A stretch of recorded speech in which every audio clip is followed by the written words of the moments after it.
आंसू छलके हैं। मंच पर जब वो संबोधित कर रही थी उस वक्त श्रुति चौधरी भावुक हो गई और इस भावुकता के बीच उन्होंने कहा कि मेरी आंखें कमजोरी से नहीं बल्कि भावुकता से नम हुई हैं।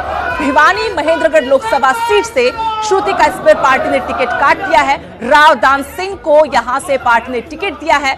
इसी बात को लेकर समर्थकों के बीच मां बेटी कल पहुंचे थे और समर्थकों के बीच जब वो संबोधित कर रही थी उसी दौरान श्रुति चौधरी भावुक होती हुई नजर आई। कहा कि हमने पार्टी का झंडा उस वक्त उठाया था जब कोई तैयार नहीं था। मैं और काम करना चाहती थी पर आप ना डरे, निराश ना हो, मैं आगे भी काम करूंगी। ये अग्नि परीक्षा है, हमें इससे आगे बढ़ना होगा। राजनीति में समय के हिसाब से एक दूसरे को पटखनी देते हैं। बाजी कोई और मार गया पर हमें आगे की तैयारी करनी है।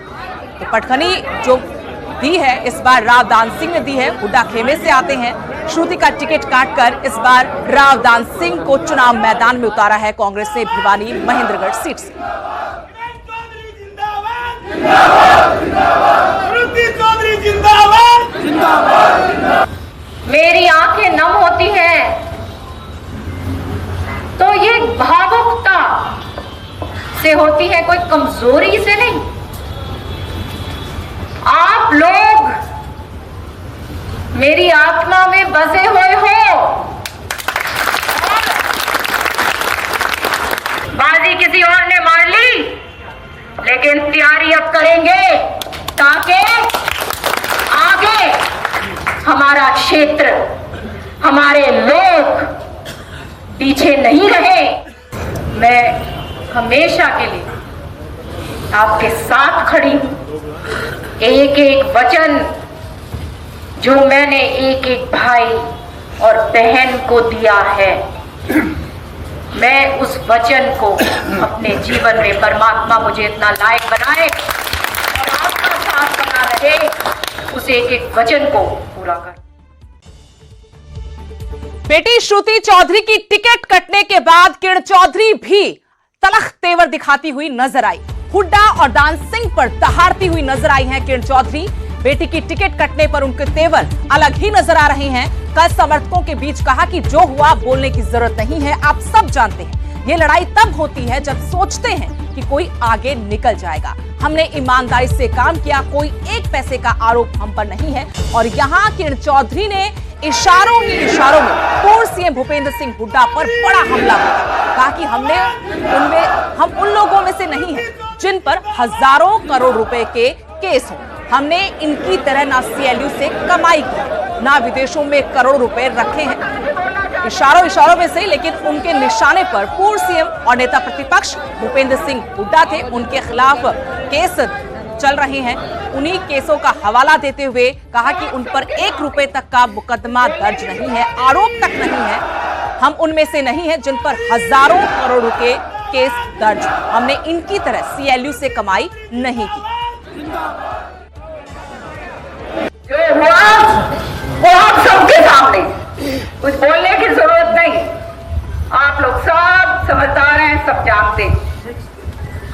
ये लड़ाई तब होती है जब कोई ये समझे कि हमारे से आगे ये जा सकते हैं। और हम किस लिए लड़ते? हम लड़ते हैं कि हमारा एक एक कार्यकर्ता, हमारा जो इलाका है उसके अंदर विकास हो, एक एक कार्यकर्ता का भला हो और उसकी आवाज आगे सुनी जाए और वो आगे बढ़े। कोई एक आदमी उंगली उठाकर लांछन नहीं लगा सकता। हम उनमें से नहीं हैं जिनके ऊपर हजारों करोड़ों के केस लगे हुए हैं,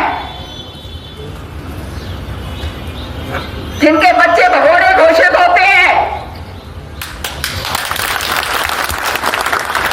जो हर तरीके से कहां उठकर और किस तरह से उठे हैं, जिसके बारे में सारी दुनिया जानती। हम उनमें से नहीं हैं जिन्होंने जमीनों के ऊपर कब्जे करे हैं। हम उनमें से नहीं हैं जिन्होंने जमीनों के ऊपर सीएलयू लगाकर खूब कमाई करी है। हम यहां पर केवल और केवल सेवा, निजी तरीके से अपने लोगों की भलाई के लिए मैं और श्रुति सुबह से लेकर शाम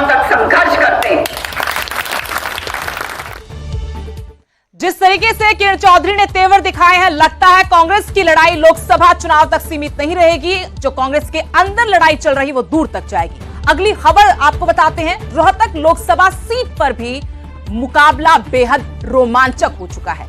डॉक्टर अरविंद शर्मा के राजनीति से संन्यास वाले बयान पर दीपेंद्र हुड्डा ने वार किया है। कहा कि अब जो करना है वो जनता को करना है, अब कहने से बात नहीं बनेगी। 5 साल में क्या किया उसका हिसाब जनता के बीच रखना होगा। जनता सब जानती है झज्जर रोहतक का विकास किसके समय में हुआ। डॉक्टर अरविंद शर्मा जो रोहतक लोकसभा सीट से एक बार फिर बीजेपी के उम्मीदवार हैं, उन्होंने बयान दिया था कि वो विकास करवाएंगे, मेट्रो को झज्जर रोहतक तक लेकर आएंगे, वरना अगर वादा पूरा नहीं होता तो वो राजनीति से संन्यास ले लेंगे। इसी बयान पर दीपेंद्र सिंह हुड्डा ने यह पलटवार किया। डॉक्टर अरविंद शर्मा ने इलाके के लिए कुछ नहीं किया, ये पलटवार दीपेंद्र सिंह हुड्डा की तरफ से। शर्मा ने अगली योजना में झज्जर तक मेट्रो लाने का वादा किया था। कहा वादा पूरा नहीं करूंगा तो राजनीति से संन्यास ले लूंगा। बहुत लोगों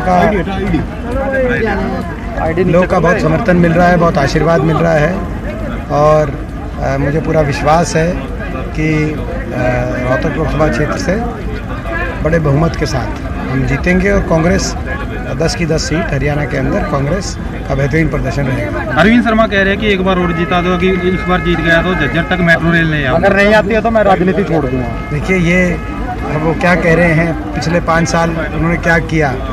अब तो जो उनका 5 साल लोगों ने समय दिया था, जो उन्होंने किया उसके आधार पर लोग फैसला करेंगे। कहने से तो अब कोई बात बनेगी नहीं।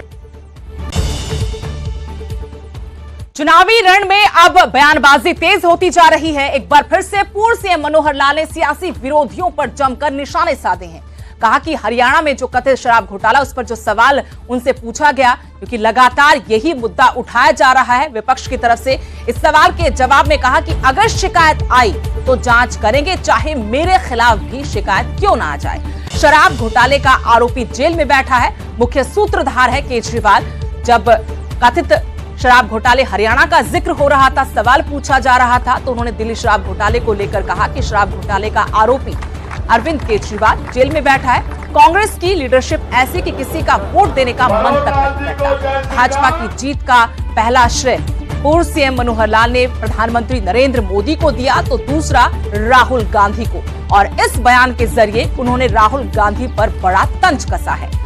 दिव्यांशु बुद्धिराजा की चुनाव में फाइल खोलने के सवाल पर पूर्व सीएम ने कहा कि पुलिस का काम है, केस हमने नहीं खोला, लोगों ने अपने आप निकाला है।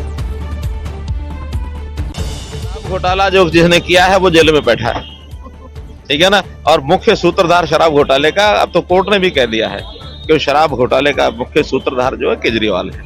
इसलिए केजरीवाल हरियाणा के